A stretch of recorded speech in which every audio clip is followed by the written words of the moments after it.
ಮೊನ್ನೆ ನಡೆದಂಥ ಶಾಸಕ ಮುನಿರತ್ನ ಅವರ ಮೇಲೆ ನಡೆದಂಥ ಆಸಿಡ್ ಮೊಟ್ಟೆ ದಾಳಿ, ಆಸಿಡ್ ಮೊಟ್ಟೆ ದಾಳಿ ತಾನೆ?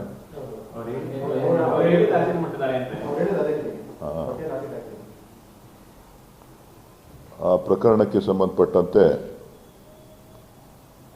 ಮಾಧ್ಯಮದವರು ನನ್ನನ್ನು ಕೆಲವು ಪ್ರಶ್ನೆಗಳನ್ನು ಕೇಳಿದ್ರು. ನಾನು ಬೆಳಗಾವಿನಲ್ಲಿ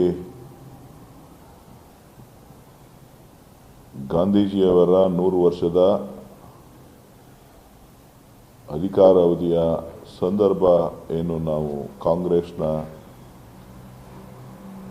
ಗಾಂಧಿ ಕಾರ್ಯಕ್ರಮವನ್ನು ನಾವೇನು ಹಮ್ಮಿಕೊಂಡಿದ್ದೇವೆ, ಆ ಒಂದು ಕಾರ್ಯಕ್ರಮದಲ್ಲಿ ಕಳೆದ 1 ವಾರದಿಂದ ನಾನು ಬ್ಯುಸಿಯಾಗಿದ್ದೆ. ಸೊ ನನಗೆ ಅಲ್ಲಿ ಬಂದು ಮಾಧ್ಯಮದವರೆಲ್ಲರೂ ಕೇಳಿದ್ರು. ಅವ್ರಿಗೆಲ್ಲರಿಗೂ ಕೂಡ ನಾನು ಬೆಂಗಳೂರಿಗೆ ಬಂದ ನಂತರ ವಿಚಾರ ಮಾಡಿ ತಮಗೆ ತಿಳಿಸ್ತೇನೆ ಅಂತ ಹೇಳಿದೆ. ನಿನ್ನೆ ಬರಬೇಕಾದ್ರೆ ಏನೇನಾಗಿದೆ ಅಂಥೇಳಿ ಯೂಟ್ಯೂಬಲ್ಲಿ ಕೆಲವು ಘಟನೆಗಳನ್ನು, ಭಾಳಷ್ಟು ಸಮಯ ಇತ್ತು, ಸುಮಾರು ಒಂದು 8 ಗಂಟೆ ಟೈಮ್ ಇತ್ತು. ಎಲ್ಲ ವಿಡಿಯೋಗಳು ಏನೇನು ಹರಿದಾಡ್ತಾ ಇದೆ ಅನ್ನೋದನ್ನು, ಮಾಧ್ಯಮಗಳಲ್ಲಿ ಏನೇನು ಚರ್ಚೆ ಆಗಿದೆ ಅನ್ನೋದನ್ನು ನೋಡಿದಂಥ ಸಂದರ್ಭದಲ್ಲಿ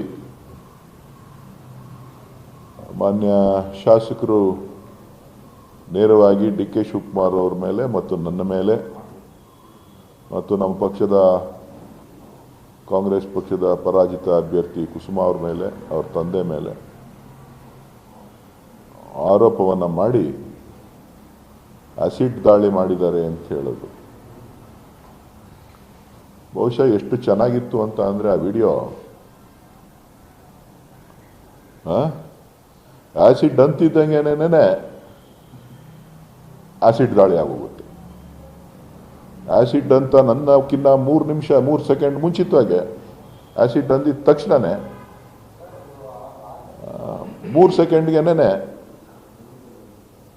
ಮೊಟ್ಟೆನಲ್ಲಿ ದಾಳಿ ಆಗುತ್ತೆ. ಸೊ ನಾನು ಅಂದ್ಕೊಂಡೆ, ಭಾಳ ನೋಡಿದೆ, ಆಗ ಅರ್ಥ ಆಯಿತು ನನಗೆ, ಓ ಕನ್ನಡ ಚಿತ್ರರಂಗದ ಅಧ್ಯಕ್ಷರಾಗಿ ಸೇವೆ ಸಲ್ಲಿಸಿದವರು, ಜೊತೆಗೆ ನಿರ್ಮಾಪಕರಾಗಿ ಕೆಲಸ ಮಾಡಿದವರು, ಅವಾಗವಾಗ ಸ್ಕ್ರಿಪ್ಟು ಬರಿತೀನಿ ಅಂತ ನನ್ನ ಹತ್ರ ಇದ್ದಾಗ ಹೇಳ್ತಿದ್ರು. ಕಥೆನೂ ತಿರ್ಚ್ತೀನಿ ಅಂತೇಳಿ ಕುರುಕ್ಷೇತ್ರದಲ್ಲಿ ನಿಮಗೆಲ್ಲ ಗೊತ್ತಿದೆ, ತಿರ್ಚಿರೋಂಥದ್ದು. ಹೆಂಗೆ ಬೇಕಾದರೂ ಜನಕ್ಕೆ ತೋರಿಸ್ತೀವಿ ಅಂತೇಳಿ. ಕನ್ನಡ ಚಿತ್ರರಂಗದಲ್ಲಿ ಇತ್ತೀಚೆಗೆ ಸಿನಿಮಾಗಳು ಕಡಿಮೆ ಆಗಿಬಿಟ್ಟಿದೆ, ಒಳ್ಳೆ ಸಿನಿಮಾಗಳಿಲ್ಲ ಅಂಥೇಳಿ ನಾನೇ ಯಾಕೆ ನಟನೆ ಮಾಡಬಾರ್ದು ಅಂಥೇಳಿ ಒಳ್ಳೆ ಡ್ರಾಮನ ಸ್ಕ್ರಿಪ್ಟ್ ಮಾಡಿ ನಿಮ್ಮ ಕೈ ಕೊಟ್ಟಿದ್ದಾರೆ. ಪಾಪ ನೀವು ಕೂಡ ಏನೂ ಇಲ್ಲ ಅಂಥೇಳಿ ಭಾಳ ಚೆನ್ನಾಗಿ ಬಿತ್ತರಿಸಿದ್ದೀರಿ. ಸೊ ಅವ್ರಿಗೆ ಅಭಿನಂದನೆಗಳು, ತೋರಿಸಿದಂಥ ನಿಮಗೂ ಕೂಡ ಅಭಿನಂದನೆಗಳು. ಸೊ ಇದನ್ನು ಪ್ರಧಾನಮಂತ್ರಿಗಳಿಗೆ ಪತ್ರ ಬರೆದಿದ್ದೀನಿ, ಹೋಮ್ ಮಿನಿಸ್ಟ್ರಿಗೆ ಪತ್ರ ಬರೆದಿದ್ದೀನಿ ಅಂತ ಹೇಳಿದ್ದಾರೆ. ಪ್ರಧಾನಮಂತ್ರಿಗಳಿಗೆ ಪತ್ರ ಬರೆದಿರೋ ವಿಚಾರ ಇರ್ಬೋದು, ಹೋಮ್ ಮಿನಿಸ್ಟ್ರಿಗೆ ಬರೆದಿರೋ ಪತ್ರ ವಿಚಾರ